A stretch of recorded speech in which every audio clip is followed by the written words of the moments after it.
Representative Georganna Sinkfield in her office at the state capitol on May 18th, 1993, Georgia Government Documentation Project.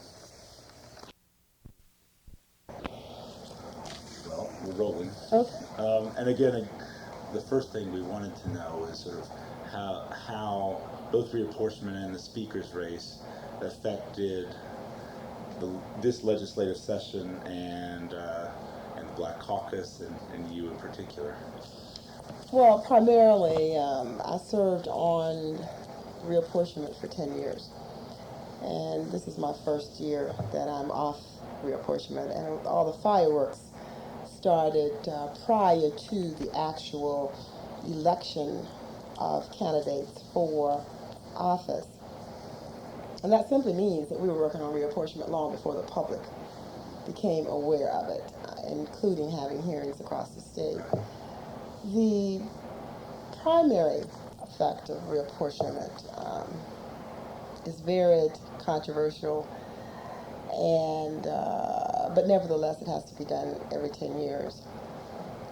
The caucus, that is the Georgia Legislative Black Caucus, interest was to create more seats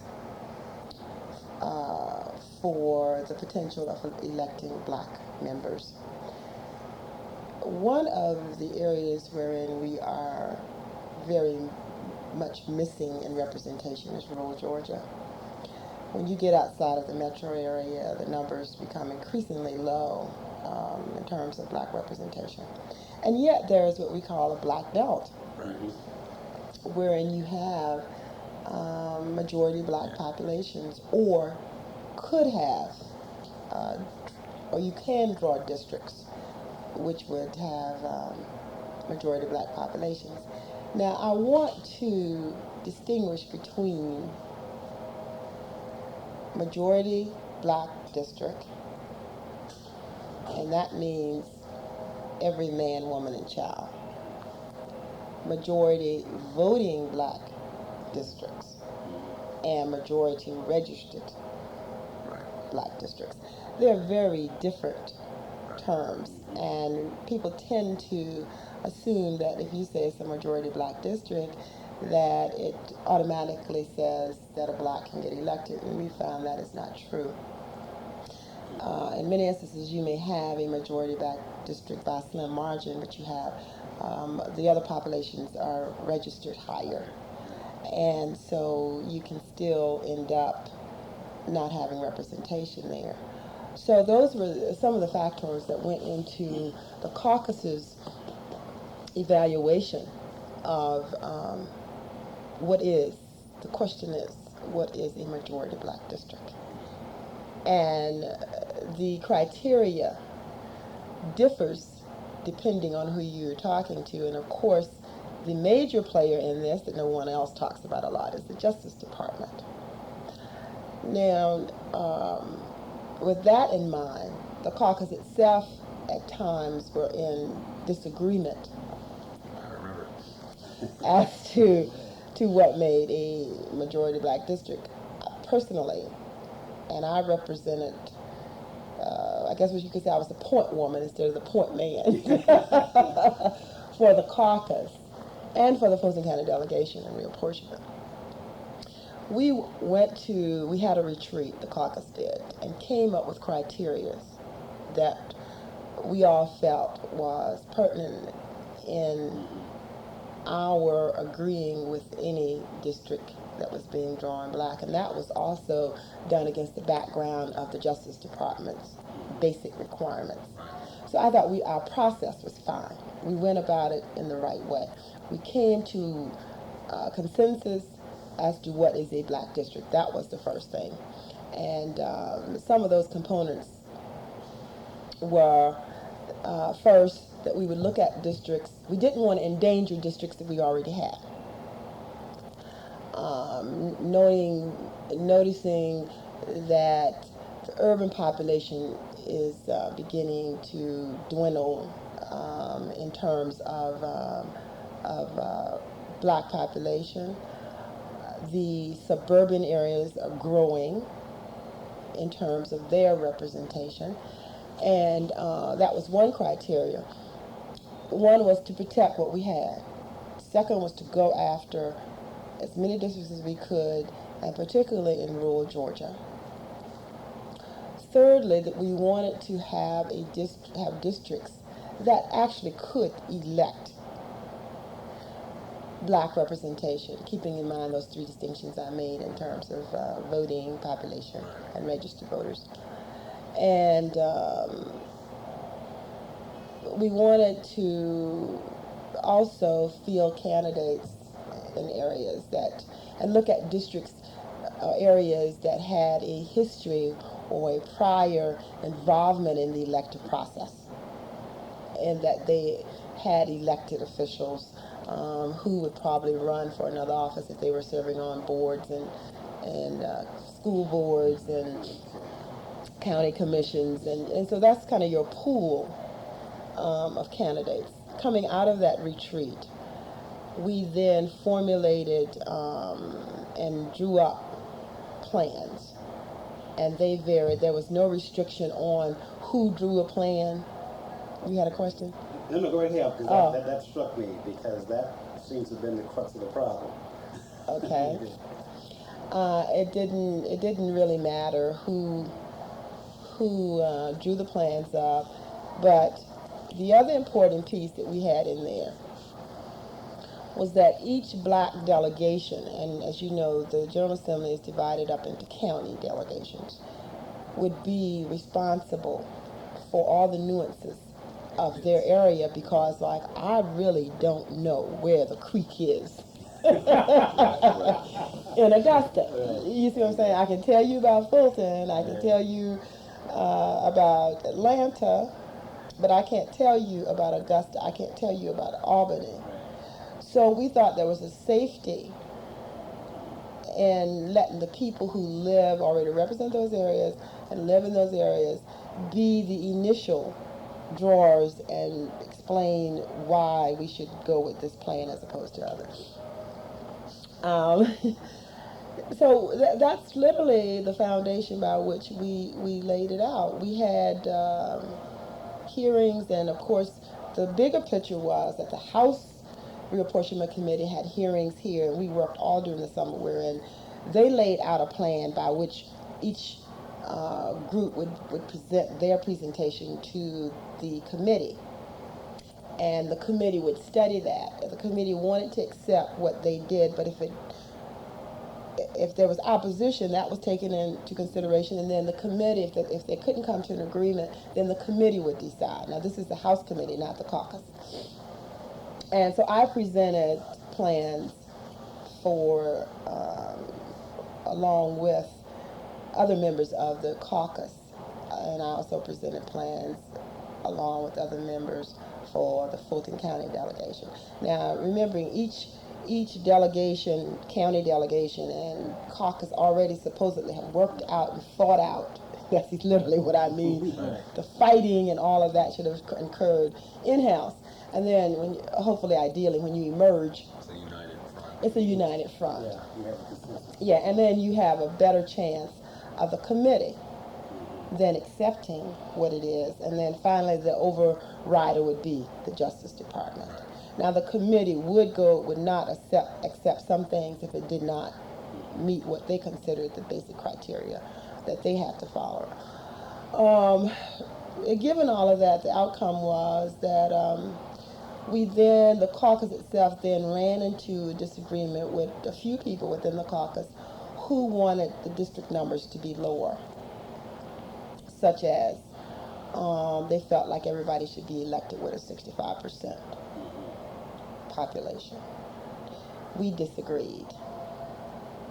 We meaning the majority of the caucus, black caucus, disagreed, with the exception of maybe like five people. Also, it went outside the process that we had voted on and decided was the way it's going to be. And so these members then teamed up with ACLU and some other organizations and decided that they would present a separate plan. The people who didn't favor the maximum, no, No. the other. No, the caucus The caucus went members, with the ACLU. yeah, they then worked with ACLU, and we, the caucus, worked on our own plans. And with, I mean, they were members of the caucus, but they were then a group outside of the caucus. This group you're identifying now, when outside the caucus came up with what's called the Max Plan? Right, Okay. absolutely, Okay. absolutely. We at certain times would meet with them to try to reconcile our differences, because in some instances there wasn't a lot of differences. Where our major differences were that we believed that you needed more than a 65 pop. That's the common term, and it just means population, black population, to elect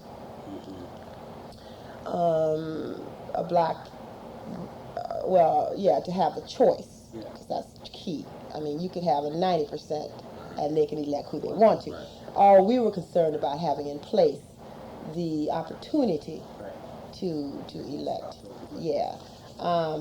So they came up with a plan. We came up with our plan, and so at times before the committee, you'd have two different presentations, and they called themselves the Black Max, Right. and we just called ours the Georgia Legislative Black Caucus Plan.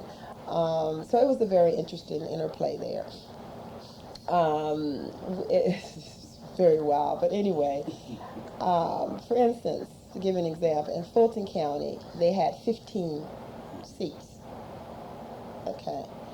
Now, we knew we were going to lose the 2 at-large seats. That had already been done before we even come in. And we also knew that, according to the census, we were going to lose another seat in Fulton County, which would be in the inner city, because you couldn't go to Roswell in that area because North Fulton had grown. So the key then was how to minimize our representation. And as you can very well imagine, you can draw all kinds of plans in every kind of way that's possible. There is no limit. It's just the only limit is how creative your creativity is. So they wanted to have 15 seats, and those 15 seats they were kind of horizontal across the county. And they would be, some of them were 62, 65%. The key to that was that in many of those instances, you got to watch, is that I went back and looked at the voting records, the turnout patterns for elections. And so, say for instance, in my district, where the district I represent now, which is south of here and east of 75, and it bounds on Clayton County. Well, they had me running from DeKalb, parts of Clayton, lower end of Fulton. So instead of going this way, I was going just smatter it across that way. And I mean, I didn't like that at all. All the districts were like that. They also came up with districts in the inner city. Because, see, there's some inner city districts that I don't care what you do, you're going to have a 90% black district. Because the rules are you gotta, you can't jump over people to get to folks. You know, they have to run concurrent. They have to be contiguous. And so coming into it, most of us had, in the urban areas, had a 90-some% district. It was fine for me for us not to have 90. The trick was, how do you get below 90 and still have representation, choice representation? So anyway, they presented their plan to the Justice Department, and we presented our plan for Fulton, and we won. The data is just overwhelming. You never heard that in the news. But the Black Max plan was rejected by the Justice Department for Fulton County. And I think I, along with several other people, played a major role in that. We made trips to Washington to prove our point. And what you had is that we had 3 districts going up toward the governor's mansion. You know, and on up further. And one particular district, which was the former Mabel Thomas district, they had her right at in Buckhead. Going way up North Side Drive. Yeah. Now, when you compare the voting records of the precincts there and the precincts in her district, you will, you could take 3 precincts up there and beat everybody else in the district. Now, people would argue with you, and I don't argue one way or the other, that that's not right, that they have the opportunity to vote, da-da-da-da. But Mabel's district had one of the largest precincts in the city, and it had like 8% turnout. Yeah. So those were the kind of factors we looked at in reapportionment. The outcome of that simply is that we thought we did very well In reapportionment. And of course we elected, we got new people in districts that we've never had before. We changed districts that made some districts blacker that were already black. Even the chairman of the reapportionment committee, Bob, district went from like 50 something percent to like 60 something. And so overall, I think we did very well, including the inner fight within the caucus. We came out, and that's on the state level in terms of district. I didn't even go into congressional. Right. I mean, that's a debate, I guess, as to, the pros and cons of the Max Plan or not, concerning, the Max Plan might also lead to the growth of Republicans and, it would affect your allies as well as black representatives too. So. Well, there's no doubt it became very apparent that for every district you create for a black, you're going to create 2 or 3 for the Republican. There is just, you just can't debate that. It's just a fact. And it's very clear, too, that the Republicans recognized this long before reapportionment. And their strategy was to back the Max Plan, because they got out of the Max Plan exactly what has happened. Again, whether you like it or not, when you put, for instance, in the first district, Savannah, when you pulled all the blacks out of Savannah and put them in the 11th, then you create a Republican district. Any way you look at it, you just get. We had argued, we weren't arguing on that because there was a big fight about that with the Black Max Plan. We argued that it should go to Macon. It just made a lot more sense to us. And carrying it to Savannah didn't add anything to the 11th, except that you did make it a Republican district. But however, after going to the Justice Department and talking with them, we left there thinking they were going to do it because they saw that they would have a Republican district. And once, who was it? Was it Lindsey Thomas? Who represented that district?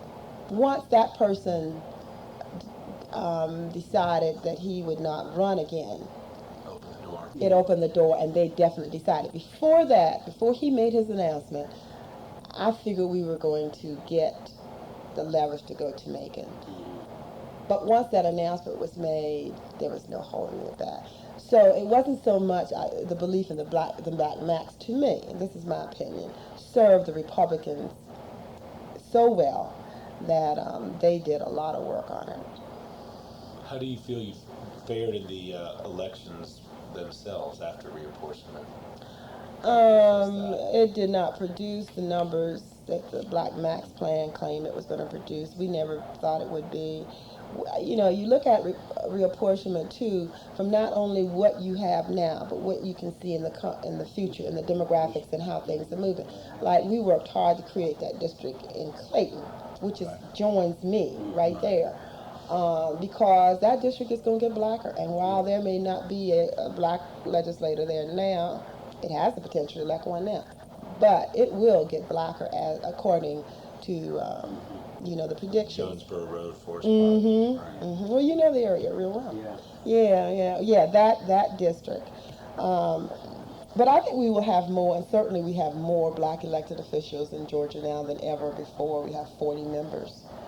So I wasn't personally overwhelmingly disappointed. I think our predictions came true. I knew that no matter what you did, you were going to have Larry Walker was going to be reelected,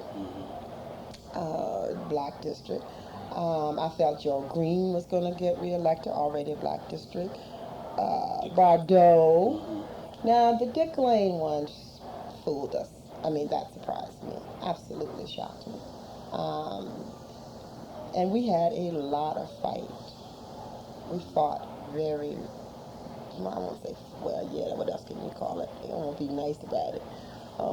We were accused of being racial and that we had gotten together, the delegation, and excluded Dick and a lot of other people, and that was farthest from the truth. Dick never showed up to a meeting, really. And I mean, I want this on the record. Um, and our chair, Billy McKinney, was very concerned, even called Dick personally. I called, and because we really did want to have a consensus and fight it out. Now, the interesting thing is going into this, the reapportionment committee and everybody else had decided that they were going to have to decide for Fulton, that we were not going to ever. Because of the past and because of our reputation. Now, listen, we came to, they couldn't believe it. They had allotted all this extra time and stuff for us, and we were one of the few who had come to consensus, except for the Dick Lane piece. And still, the majority was against. He wanted to keep the district where it was, and we were saying you can't do it. And so that, but in the end, we got it. But that's the exception. You're saying the 8 or 9 districts that have black majority and white representation, you kind of thought it would be that way this election? Some of those, yeah. This time, I thought you could make some of those District 90. And the people who were representing Larry this district Walker would definitely continue to represent them. They're well liked. They have influential position here, and they've been representing the districts for a long time. So, I thought our task was done whenever you draw the opportunity. After that, it's up to the voters. Now, there are other people who don't feel that way, but you can't make. If people are satisfied with their representation, they're satisfied. Nan Orrock represents who District Binds joins mine. People are very satisfied with her. You go to the council seat. You go to number seats. So then, right after the election comes the challenge to the speaker. Maybe talk about the caucus's involvement with that and sort of through that, and how the caucus emerged after that. Interestingly, we felt that everybody thought that the General Assembly would change dramatically because you've got a creation of all these new districts. I mean, let's look at Fulton. Gwinnett got how many? 4 or 5 new seats. North Fulton got 2 new seats, 3 new seats. And so the donut then gains power. South Georgia loses power. So you're going to have a different climate. You're going to have some new black members coming in. You're going to have more women coming in. And the climate of the public at that time was one of get rid of incumbents. And so that was no surprise that there was an attitude of new people coming in to just get rid of, etc. In terms of the speaker's race specifically, I was really surprised that DuBose was challenging the speaker. As a matter of fact, I had to call some people and say, "Is this for real?" I was away. When I came home, there was like 15 messages on my machine in a matter of from 9 o'clock to 1. Well, that's odd. Something is happening. And I thought my machine has gone crazy. It's probably recording or whatever. I don't know what it's doing. But when I start playing the messages, I had all these calls. DuBose had called me like 4 or 5 times, and the speaker had called me maybe 3 or 4, and then there were other people calling me, all connected around this theme of the speaker being challenged. And and let me say up front, Dubose and I came together. I think he's a fine person, but I did not see him. I had my doubts about him really being able to pull that off, even though people were telling me with all the new people, et cetera, that he was going to be able to do it. But the caucus primarily backed the speaker, including me, right from the beginning. Only a couple of. How many didn't back? Was 2 or 3? There was Henrietta Turnquest, and the other 2 questionable ones were Billy McKinney and John White. Right. Okay. And I really don't know what the final story was on that, but I know. Almost to a person, though. Yeah, but you can say overwhelmingly, majority-wise, the caucus backed the speaker. And then when you look at it, I had already been placed on the policy committee 2 years prior to the election, which is a leadership position. Now, I'm already in the leadership position. The only way, as I said, I did not see myself backing Dubose when I'm already with the group that you're running against. Yes, that doesn't even make sense. But more importantly, contrary to what a lot of people will say about the speaker, I have probably a very different viewpoint. Since I've been here, he and I have worked very well together on different issues. He and I have disagreed on issues, but I've found him to be a person of his word, and if he is going to fight you or be against you, you know it. And you don't have to worry about getting stabbed in the back, which happens a lot. So I had a lot of respect for him. I had been able to negotiate with him on a number of issues. That was a grave concern to me. And the other thing is that I think he gives respect to people. I've not found him to disrespect you as a woman, as a black person, as a new person, or any of that. I say that because I probably wouldn't have said this if you asked me this question, if I'd been talking to you 3 years ago. But having just gone through welfare reform, it dawned on me that I had never walked into the speaker's office and asked him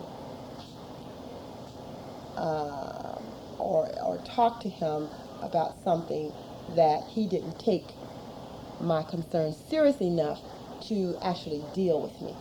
And I say deal with me, I mean actually explore ways by which this can be resolved, including getting people like that in the moment, in a flash of an eye, to let's address this problem. To me, that's respect. So so a lot of people have different views. I personally can only go by my experience. And my experience has been very positive with the speaker. And so I supported him. Initially, I didn't know how other people were where they stood. But as time progressed, now, and you got to remember that we have 5 black chairs in the House. And that's no small matter for the caucus. We have caucus members who have been a major player in a number of major issues. And so, that's not light. But then on the other hand, when Dubose talked to me, he never said anything about how he saw the caucus role if he got elected. He didn't promise us any particular, well, to me, he never offered. What was the basis then of his approaching the caucus for their support? Well, see, I couldn't speak for everybody, but for me, I don't know. But Bob Holmes said the very same thing. And I said, well, he didn't talk to us about any So, it'd be kind of stupid for the caucus to go with, caucus members to go out on a leash like that with no kind of commitment. We already have what we have. So, in essence, there were many members that talked to other people, new members, also campaigned for the speaker, and in essence, we have a person in the Democratic leadership, which the caucus had never had before. The secretary of the Democratic caucus for the House is Lynette Stanley, who is black. And then we picked up another policy person on the policy committee, and a chair. And that was my appointment to chair. I could really shorten this. How did your committee come about? I mean, it's a new committee, so how did that all come about, the Children and Youth Committee? Early on, you do not know this, but I've served on the education committee ever since I've been here. Yeah, since '83. And I also think, not because of anything I did particularly, I've served on some point issues in the education committee. It was a subject that I really wanted to be involved in, that I liked. As a matter of fact, when I first came, that was one of my requests. I didn't get it. Sidney Marcus was our chair of the Fulton County delegation, and he told me, we don't have anybody from the county on there. Don't say anything. I'll handle this. And within 2 days, I was on education. And so that's part of the background power play. Was that through Sidney's influence and his friendship with the speaker. Okay. I never asked for the committee personally again. When you come in, you've got to put down your choices, and you get 3 out of whatever. Right. So Sidney, of course, was a very strong ally and had a close relation with the speaker. He wanted me on that. He was very happy that I wanted to be on education. And when the assignments were given out down in Athens at the Legislative Institute, he just said, don't worry about it. I'll take care of it. And sure enough, within 2 days, I was off. So I was very interested in that. It was sort of my background, and worked hard on that committee. Always have. Was on the Governor's Education Review Commission. I've been on the State Advisory board right now for comprehensive, used to be called, why is it going to come to me? Compensatory ed. It's no longer called that now. I was on it's just a list of things that I've been involved in. So I've kind of sort of had my eye to be chair of the education committee. And I didn't get it for several times. There's no seniority. Somebody's ahead of me. And just really, it's the speaker's choice. But this year it looked like, where else can they go but to me? It just looked like my time has come. So I automatically wrote and asked for it. And there were a lot of people backing my getting that. Even with, I didn't solicit any help, but there were people who came to me and said, we're going to talk to the speaker, you're on the da-da-da. Well, when we were down in Athens, again, for the Legislative Institute, I ran into the speaker, we sat down and we were talking, and he said to me, he was considering doing 3 new committees. One was intergovernmental relations or something like that, the other one was ethics. And so I was listening, and I said, well, that sounds good. And then he says children and youth. And then, for some reason, my whole demeanor, I reacted to the children and youth piece. I said, he was just telling me he was thinking about it. He didn't say he was going to do it. And so I said, now the other 2, I'm not interested in chairing them, nor am I interested even being on them. But the children and youth, if you decide that you are going to do this, and it's going to be developed and handled, and it's going to be handling substantive issues, I'm interested. Please get back with me when you further decide on this. And that's how that. This is in December? Mm-hmm. Yeah. Well, see, this year, we went a long time. Normally we have our assignments the very 1st of December or the last of November. And we got our assignments now, like, the week before Christmas. So we were, I mean, and all that was because of the race, the speaker's race, The elections. the elections, I mean, it was just a real, The national election, the Senate. yeah, all that. I mean, it was just a very different, a lot of things came to play on it. And so, I got it. And and interestingly enough, because I would have never dreamed that I would abandon the idea of the education chair. And a lot of my colleagues came to me and called me and said, don't do it. You're going to be sidestepping. You're going to get pushed over. You deserve education. You're the best choice. I mean, and they were just really, really concerned and outraged that I would even consider it. Being in, asking and saying I'm interested in it. They saw me losing, and I said, well, let's think about it. This gives me a chance, it's an opportunity, it's a new committee. We can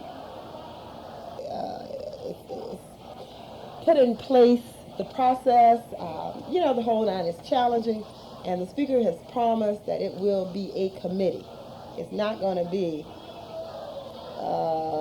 a shell. It's actually, and I said, I know the speaker knows me well enough, and he's given that commitment, and he's never backed out of his commitment before. So you had said that he was assigned, given the speaker's responsibilities to assign bills, he would assign substitute bills to this committee. Yes, that mainly, of course, that's the key. That what is he going to assign when the bills are introduced? Are they going to be coming to you, or are they going somewhere else?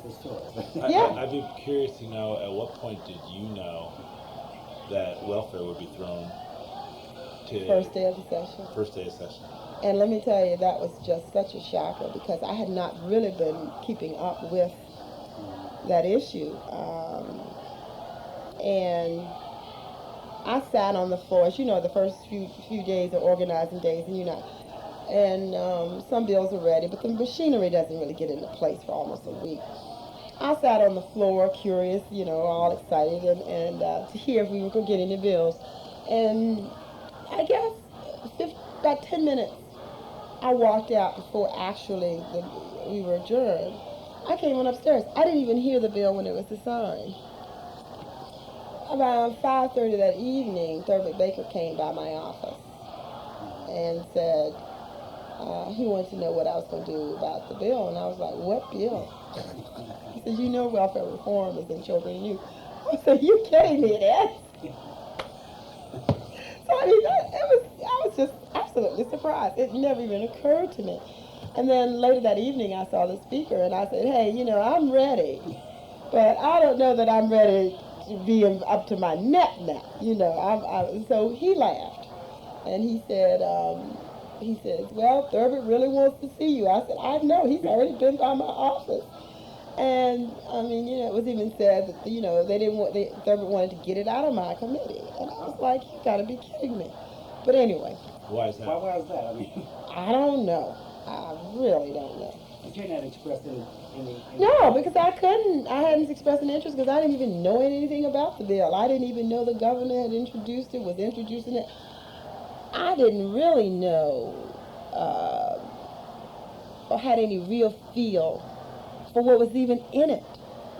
So it just wasn't anything that was on my mind at all. So the governor's advisory committee that he pulled, the commissioner he pulled together The earlier, task force. The task force, you were not being aware of this? No, I was just vaguely aware of that. You know what I'm saying? I was not cued in to all of that. You got to remember, I'm going through a race with the Legislative Black Caucus. I'm here lobbying and looking for a chair.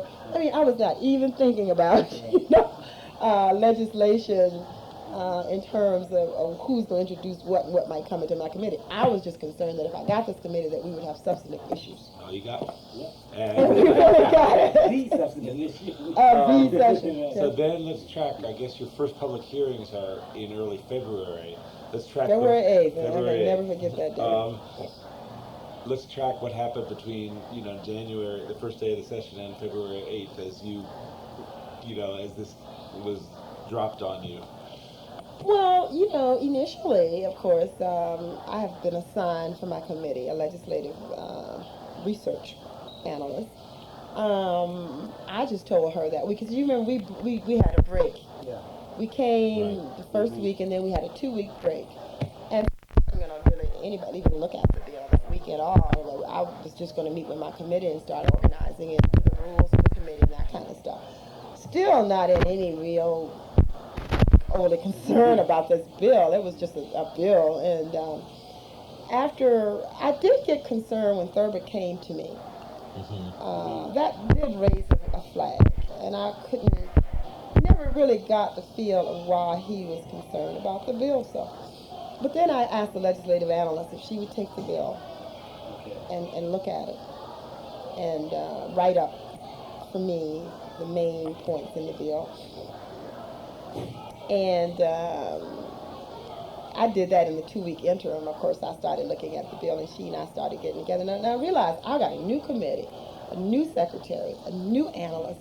I mean, everything is new, and we're trying to get in place. My committee is not really fully staffed. I'm fully full yet.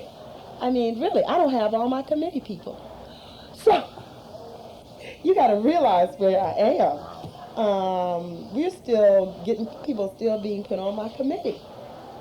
And so after I really looked at the bill, I kept thinking, we were like, this doesn't sit right. There's something, I mean, what's going on here? It doesn't, I was really surprised at the legislation itself.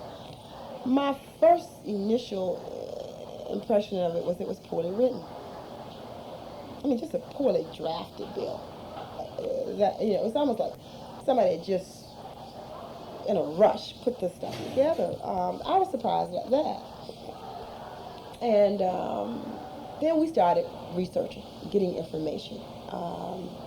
Then they brought me the task force report and all of the stuff in hours. So I dug into it. The 2 weeks we were out. I mean, we were working here all day and part of the night just trying to get caught up.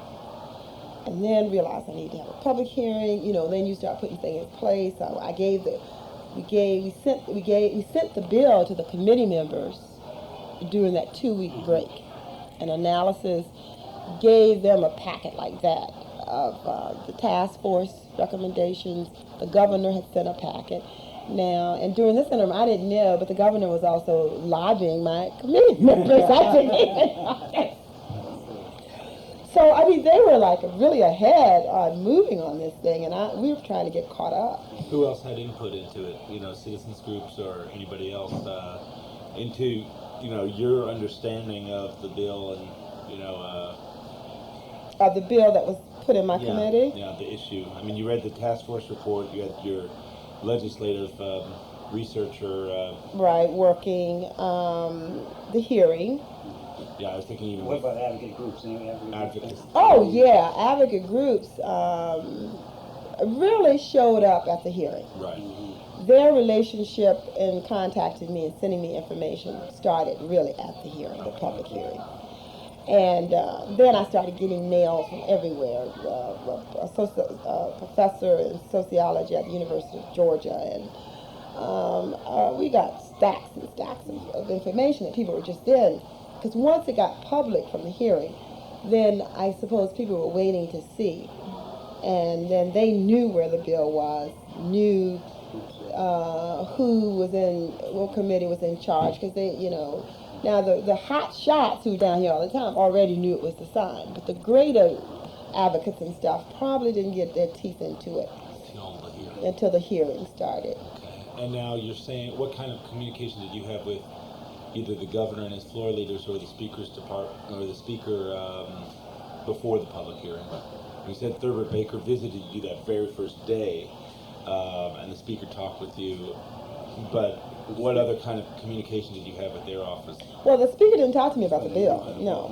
I really approached him. This was at the salute to the General Assembly that night. I just happened to see him, and I just jokingly said this, and he just laughed. And he said, oh yeah, Thurber Baker is looking for you. I said, well, he's found me. So it was just sort of a light. It wasn't no serious So what about discussion. before the hearing? I mean, Before the hearing, I know I had not talked to the governor.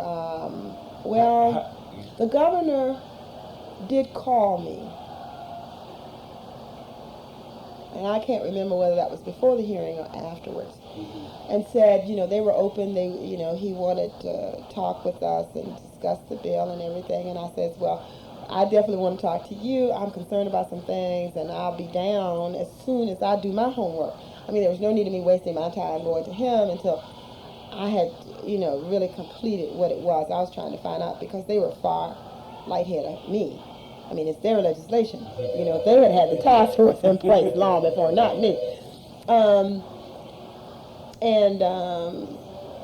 When we started getting out the notice for the public hearing, etc., Serbic did come to me and said, the governor wants to speak at the public hearing.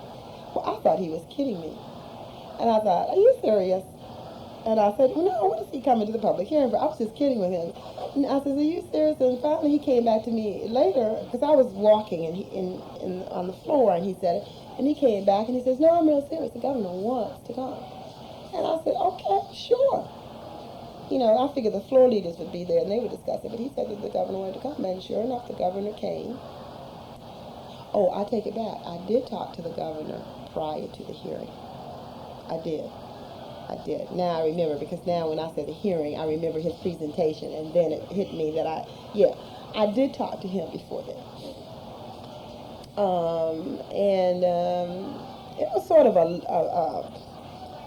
value kind of goal, a big picture kind of thing. I pointed out some things in the bill about, that was in there, and it wasn't a real, get down work session. It was just kind of a cordial, general kind of thing. I did raise some issues, like the minimum wage. They had 2 wages in the bill, and I discussed with him. I was saying, Governor, in having this law pulled, the very jobs that a number of the people that this would be affected by, they could pay less than $325, $425. Because there are these exemptions in both laws, the federal and the state. And, threw out questions like that. And they said to me, I said, we want them to receive $425 an hour. And I said, well, why don't we put it in the bill? If they don't have to work for less than $425, then the bill ought to say that. And that's what I mean, the drafting of the bill was, to me, very poor. And so they said, his legal counsel was sitting in the meeting, Thurbet, and me and Charles Walker, who would have gotten the bill on the Senate side, who's also a member of the caucus. Anyway, he's, during the interim, too, now, the caucus has met. Let me pull the caucus back into this. Has met, the 29th of December. I think it was 3 or 4 days after Christmas. And we, again, are not into depth in this, just discussion. And we adopted issues that we were going to look at for the session. And one of those was welfare reform, along with several others, but certainly that. Yeah, the 4 major, you can't put everything on there. We supported a number of other things, but we put 4 major things to look at. And in short, I raised the flag on, let me back up one further thing. I'm on appropriations. And you know how the appropriations hearing have all the departmental heads addressed. And that's when I started, and that hearing was in the 2-week period that we were out. So I raised questions in appropriations hearing about prior to and during the break, because then Doug Greenwell was presenting that piece, and he didn't have the bill, but he just said stuff like, 18-year-olds don't have to live with an adult. And so I said, this is fine. I believe that they should. I don't think kids should be setting up different households and all of that. No, I don't agree with that. But let's be realistic. In some of these households, you have very explosive situations. And I think there ought to be something that addresses to give people some way of getting out, if need be. Not to set up a household, but to need be. I said, because then we're going to be looking at, again, homicides and people getting hurt because you're forcing situations that may not be. And I said, what about people who are already gone? So then I understand that they went back and then they started redoing the bill again and putting in these exceptions. Did you ever discern the governor's motivation to put that bill forward at this time? No, because I asked, in essence, because it was a far-reaching, major piece of legislation, that we work on it this year. It wasn't like this is the last part of the term, and therefore, your players may change because they may not get reelected or something. There was no danger of that. And normally in major pieces of legislation, we've started on them long before, and then you get it done, within that 2-year period. They would not hear of it. And in essence, after that, I took my case to the Speaker and the House leadership. This is before the public hearings? No. The public hearing, no, because I wasn't fully apprised of everything. I mean, and I needed to listen and be able to, whenever I approached them, to tell them where I thought politically things were, where I thought the issues were, and why I felt the way I did about certain issues. And that came much, much later. Why do you think the governor's people didn't want to even consider dealing with it next year or having it be a 2-year proposition? I never got an answer on that. There are a lot of speculations of which I will not get into, but I never got an answer for that. And it would have been an ideal thing to do. We all talked about it. Yeah, and it's mentioned. Did you solicit the Speaker's support directly, or did he come to you? Well, after we, the Speaker, interestingly enough, had made a public statement before the bill even got in my committee, which I was not aware of. In saying that he was not for taking bread out of children's mouths. I mean, that's not the exact quote, but, punishing children. He was not for punishing children and something like that. So, but I still didn't talk to the Speaker about that, until way down the line. He literally stayed out of my talking to the governor, my doing all of this. He got heavily involved in it only after the governor threatened a special session if I didn't get the bill out. And, I did talk, I told him, and every time I discussed anything, he would say, I put you on this committee because I thought you could handle it. I'm not going to worry about it. I know that you will do, what you need to do or what you think is best to do on this position. I eventually told him, way down the line, I told him my position. And his position was, he agreed with the position. He didn't think the legislation addressed welfare reform in the manner that we could do it. And he then, basically said, I support you. We'll stand together, we'll fall together. Now, given that Thurber Baker was one of the governor's floor leaders and chief honcho for that particular bill, did that cause any tension inside the caucus? No, because literally, by Thurber being the floor leader, I'll tell you what I did do, though. Let me back up. During the caucus, even after it was in my committee. So I had this dual role of being the committee chairperson and being the chair of the caucus. And I had Carol Hughley, whom I did not know, had served on the governor's welfare reform task force. She was not elected at the time, but she served on it. How do you spell her last name? Hugley. I asked Carol to come, and I had a meeting with the caucus members on just this issue, and I asked Thurber to come and to present their views on welfare reform. And the caucus members had the opportunity then to question and make their opinions or known or questioned both of them because I thought they both were knowledgeable, more knowledgeable at that point than I was, and that the caucus members had the right to decide how they wanted to go on this issue. And I probably did that more because I was chairing this committee. And I wasn't about to beat anybody over the head about where I stood on it and where they stood. And also I wanted to be fair. So Charles Walker was also on the governor's welfare reform task force. So was Jim Martin.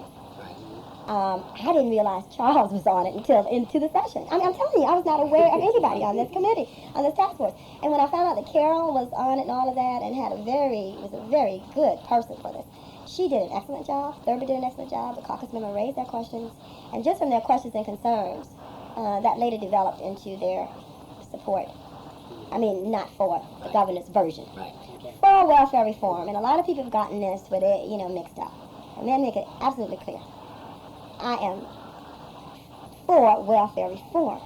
The caucus, which is separate from me in terms of my chairing this committee, is for it. But the question is how, and that's where the debate comes in. I mean, but it was reported that we didn't want changes, and I saw this big article that says, caucus supports Zell on flag, no changes on welfare. That is very incorrect, really. Yeah, very incorrect. Back to the February 8th, you said it was a day you'll never forget. Well, two reasons. I had a committee meeting prior to the hearing, and we passed out the child support recovery bill. As a matter of fact, my committee members tightened the bill, the penalties, in order to help the other person in the parent partnership give their share too. And I must say right now, I must say to you that I strongly believe and very that we've got to change our attitudes about women and their role in terms of being the sole nurturer for the children. And there's conflicting arenas here. On the one hand, women make the lowest salaries. They don't hold the higher positions, but yet they almost always have the children. And so those are kinds of things in the bigger picture that needs to be addressed. I mean, they're deeply ingrained in the society. There's nobody, I'm not pointing fingers at anybody, but how is it that we continue, in my instance, punish women, and we let, and there are men now, there are men that take care of their children. Now, I don't want to be biased on this, but by far, 98% are women. And then we let the other partner just walk away from it. And we don't want to do anything about it. It is just the weirdest thing in the world to me. So that day is memorial to me because I was surprised that my committee tightened the administration's child support bill. And the reason I remember that date is because it became a very big picture later on in the debate. The other reason I remember that date is because the governor did come and testify and stayed for the most of the hearing. And I mind you, the hearing started just like 5 after 4, and we ended it like 8:20. And I've been told by people who've been here 30, 35 years that this is the first time they'd ever known a governor to testify before a committee. Let alone stay. Let alone That's stay. right. And so it was just a very interesting, piece. And then later, when they let the child support bill die, literally was going to let it die. And when the reporters would approach me about the administration complaining about my not letting out the welfare reform, my response in many times was, we let out the child support recovery bill. It's not out here either, but I don't hear anyone complaining. I heard no one. Matter of fact, I said, not only have I heard a hollering, I haven't even heard a whisper, which I have been told is a major component part to welfare reform. So it's been gone. Here we are, February 8th. Here we are in March, 4 weeks, 5 weeks later. That bill hasn't moved anywhere. But nobody's complaining about that. And I said that because that was the day we passed the bill. And I got it back to the clerk's office that next morning. We want to get this moving. And then you have to realize, part of the difficulty dealing with this legislation is that in all the claims that were made by the administration as to why this particular 89 was fine, because you got to look at it in conjunction with the health piece that they were doing to increase the health protections of children. You have to look at it in terms of the PEACE program and the child care. You have to look at all these different pieces and process out from appropriations to rules to judiciary. All these pieces. And that was my first concern that I addressed the governor, and as I put in my position paper, is that this bill on its merit in my committee, I cannot go along with it in its entirety. And it becomes even more complex when you look at what I'm being told